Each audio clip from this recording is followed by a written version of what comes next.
Assalamualaikum warahmatullahi wabarakatuh. Salam sejahtera bagi kita semua. Saya Agus Gunawan, kelas 16 B1 PPGP 6 Jawa Barat, dengan fasilitator Ibu Nurjanah MPD dan pengajar praktik Ibu Sumarni SPD. Mohon izin menyampaikan tugas demonstrasi kontekstual pemikiran filosofis pendidikan Ki Hajar Dewantara.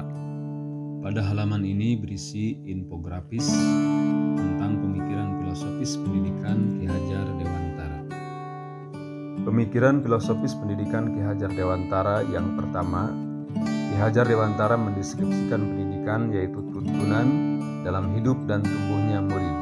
Maka mendidik adalah menuntun segala kodrat yang ada pada murid agar mereka dapat mencapai keselamatan dan kebahagiaan yang setinggi-tingginya, baik sebagai manusia maupun sebagai anggota masyarakat. Orientasi pendidikan adalah murid. Pembelajaran dirancang dengan berpihak kepada murid. Murid adalah individu yang memiliki keragaman dan keunikannya tersendiri, serta kebutuhan yang berbeda. Tugas guru memfasilitasi pembelajaran murid dengan segala perbedaannya, sehingga murid mendapatkan pembelajaran yang bermakna.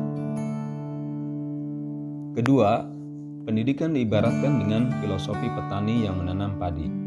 Seorang petani dapat menuntun tumbuhnya padi, mengupayakan lahan yang terbaik agar padi tersebut tumbuh dengan baik, sehingga menghasilkan tanaman padi yang lebih baik daripada tanaman padi yang tidak dipelihara.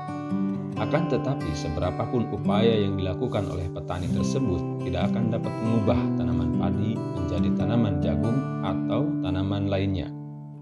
Demikian juga dalam pendidikan, walaupun guru hanya dapat menuntun murid, akan tetapi akan bermanfaat besar bagi hidup murid itu kelak pada masa yang akan datang. 3. Menurut Ki Hajar Dewantara, segala perubahan yang terjadi pada murid dihubungkan dengan kodrat alam, baik zaman maupun keadaan. Kodrat alam berkaitan dengan sifat dan bentuk lingkungan di mana murid berada. Maka, pembelajaran harus dirancang secara kontekstual yang mendekatkan murid dengan lingkungannya. Peran guru adalah penghubung yang dapat menguatkan kekuatan murid dengan lingkungannya. Kodrat zaman berhubungan dengan isi dan irama pendidikan yang bergerak dinamis. Di abad 21 ini, tantangan pendidikan adalah rendahnya literasi dan numerasi, serta kompetisi abad 21, sehingga diperlukan pembelajaran yang dapat meningkatkan literasi dan numerasi serta kompetensi abad 21. Hal ini sejalan dengan pemikiran Ki Hajar Dewantara, didiklah anak-anak dengan cara yang sesuai dengan tuntutan alam dan zamannya. 4. Menurut Ki Hajar Dewantara, kodrat alam dan kodrat zaman dikuatkan dengan asas trikon. Kontinu, guru menuntun murid dengan perencanaan dan pengembangan secara terus-menerus atau kontinu.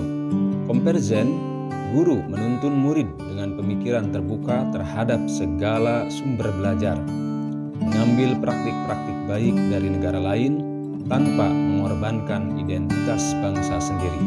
Konsentris, guru menuntun murid bersikap terbuka tetapi tetap kritis dan selektif terhadap pengaruh luar.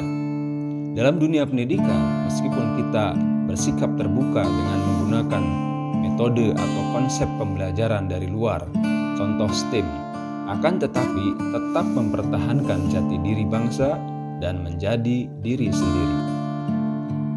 5. Menurut Ki Hajar Dewantara, pendidikan umumnya berarti daya upaya untuk memajukan bertumbuhnya budi pekerti atau kekuatan batin atau karakter, pikiran atau intelek, dan tubuh anak. Tugas guru tidak hanya meningkatkan pengetahuan dan keterampilan murid, tetapi juga mengembangkan budi pekerti. Dengan demikian, pendidikan dapat memenuhi tuntunan lahir dan batin. Hal ini selaras pula dengan pemikiran Ki Hajar Dewantara bahwa pendidikan adalah tempat bersemayamnya benih-benih kebudayaan yang hidup dalam masyarakat dan daya upaya untuk memajukan perkembangan budi pekerti, pikiran, dan jasmani. Ini kita telah sampai kepada pemikiran pemikiran filosofis pendidikan Ki Hajar Dewantara yang ke-6. Ki Hajar Dewantara menggagas perlunya sistem pendidikan yang humanis dan transformatif yang dikenal dengan sistem Among, yaitu Ingarso Sungtulodo. Seorang guru harus memberikan contoh yang baik atau teladan.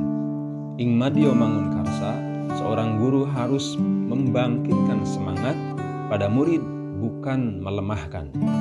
Dan Tutwuri Handayani, seorang guru harus memberi dorongan atau menjadikan murid-muridnya mandiri atau merdeka yang tumbuh kembang secara maksimal. Ketiga slogan tersebut merupakan esensi dari Merdeka Belajar. Demikian tugas demonstrasi kontekstual pemikiran filosofis pendidikan Ki Hajar Dewantara yang dapat saya sampaikan. Terima kasih atas segala perhatiannya. Mohon maaf atas segala kekurangannya. Wassalamualaikum warahmatullahi wabarakatuh.